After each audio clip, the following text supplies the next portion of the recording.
안녕하세요, 황태환 원장입니다. 오늘 촬영할 방송은 최근 유퀴즈라는 프로그램에서 요즘 당뇨 환자가 급증하고 있다는 방송을 우연히 보게 되었습니다. 이와 관련되어서 특히 이제 2030 젊은 당뇨 환자도 급증하고 있고 심지어는 10대 청소년 당뇨 환자까지 늘고 있다는 그 방송을 보고서 좀 더 그 원인으로 저는 이제 제목에도 있지만 항생제가 장내 세균을 손상시켜 당뇨를 유발한다는 내용과 관련되어서 촬영을 하도록 하겠습니다. 그럼 당연히 당뇨 예방법으로 불필요한 항생제 사용을 좀 줄여주실 것을 얘기 드리고 싶고요. 네, 방송에서 최근 30세 이상 성인 환자가 6명 중 1명이 당뇨일 정도로 정말 당뇨 환자가 꽤 급증하고 있다고 얘기를 하고 있었는데요.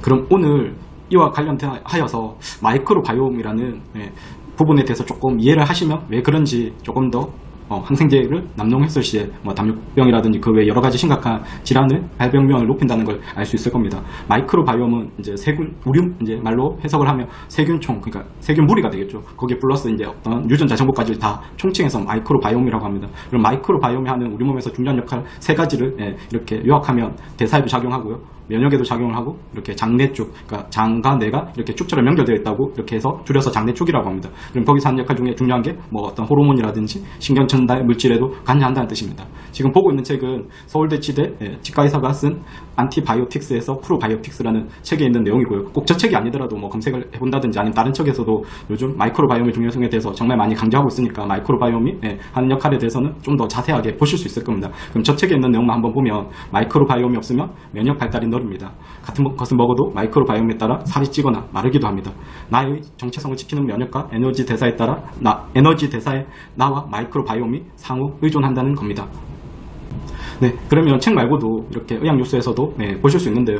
지금 저 의학뉴스는 이미 3년 전에 정부에서 이렇게 마이크로바이옴의 중요성에 대해서 이렇게 전문가들과 회의를 한 그 뉴스 내용입니다. 제목 보시면 마이크로바이옴이 소화기 질환부터 암, 정신질환, 코로나19까지 치료에 관여한다 그 뜻이고요. 그럼 그 기사 중에서 일부를 보면 마이크로바이옴이 단순히 소화기 질환 치료는 물론 자가 면역 질환, 비만, 암, 감염 질환, 중추신경계, 호흡기 질환, 정신질환까지 연관이 있다고 판단, 앞으로 정부 차원에서의 이니셔티브 추진과 클러스터 조성이 이어질 전망이라고 그 뉴스에서 소개를 하고 있습니다.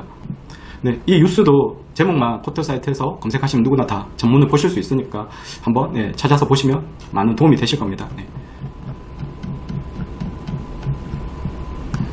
네, 그러면 지금 보고 있는 뉴스는 항생제를 남용하면 고혈압, 당뇨, 아토피 이렇게 발병 위험을 높인다는 5년 전의 의학 뉴스입니다. 저 뉴스는 고려대 의대에서 연구를 해서 그 결과를 발표했었는데요. 그럼 거기도 보면 항생제가 장내 미생물을 손상시켜서 이렇게 고혈압, 당뇨, 아토피 비염의 발병 위험을 높인다는 의학 뉴스이고요. 네, 마찬가지 이 뉴스도 포털 사이트에서 요 제목만 검색하시면 다 보실 수 있는 뉴스입니다. 마찬가지 관심 있으시면 한번 검색하셔서 찾아보시면 되겠습니다. 네, 그리고 지금 보고 있는 뉴스는 최근 서울대병원 가정의학과 교수팀이 이렇게 연구 결과를 발표한 뉴스입니다. 항생제를 오래 쓰거나 아니면 이제 여러 종류의 항생제를 쓰면 당뇨 위험을 높인다는 뉴스이고요. 저 뉴스는 보시면 아시겠지만 그 자료가 우리나라 40세 이상 성인 20만 명이 넘는 정말 광범위한 이렇게 데이터라고 보시면 됩니다. 그리고 이게 1, 2년이 아니라 14년간, 그러니까 이렇게 저희가 말하는 어떤 자료의 연구 결과가 신뢰성이 높을수록 많은 대상자를 오랫동안 관찰하던 어떤 그걸 바탕으로 연구 결과를 발표하면 조금 더 신뢰성이 높다고 하는데 당연히 저 연구 결과도 꽤 신뢰성이 높다고 보시면 될 것 같고요. 네, 마찬가지 이 뉴스도 포털 사이트에서 제목 검색하시면 다 보실 수 있고요.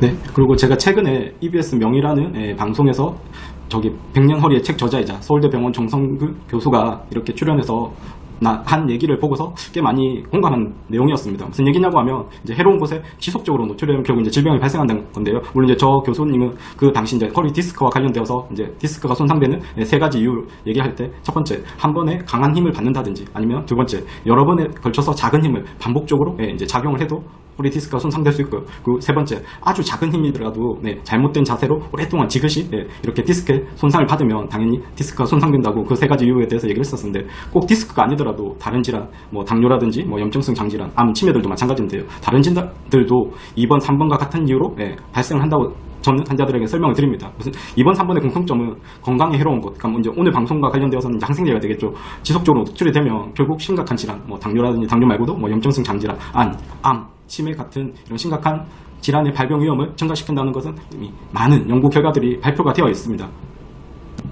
지금 보고 있는 뉴스도 그와 관련된 뉴스인데요. 특히 우리나라는 정말 어린 아이들에 대한 항생제 오남용이 꽤 심각한 편입니다. 제목에서도 나와있죠. 소아에 대한 항생제 사용량이 성인의 2배 이른다고 하고 있고요. 그리고 항생제 사용은 뭐 당뇨가 문제가 아니라 가장 심각한 문제는 항생제 내성균입니다.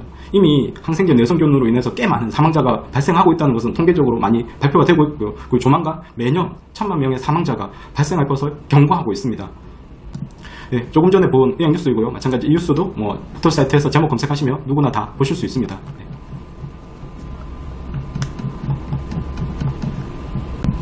네, 지금 보고 있는 책 자료는 세계 최고 암센터의 MD 앤더슨 암센터 중심 교수이자 미국 최고의 의사의 11차례나 선정된 김의심 박사가 쓴 책인 암에 지는 사람, 암을 이기는 사람 책 내용입니다. 그럼 그 중에서도 오늘 내용과 조금 많이 연관되는 부분이 있어서 같이 한번 보면, 의사 입장에서 조언하자면 병을 만드는 것은 자신의 생활 습관이다. 저 생활 습관 안에는 당연히 이제 잘못된 체류를 이렇게 습관적으로 계속 받는 것도 포함이 되겠죠.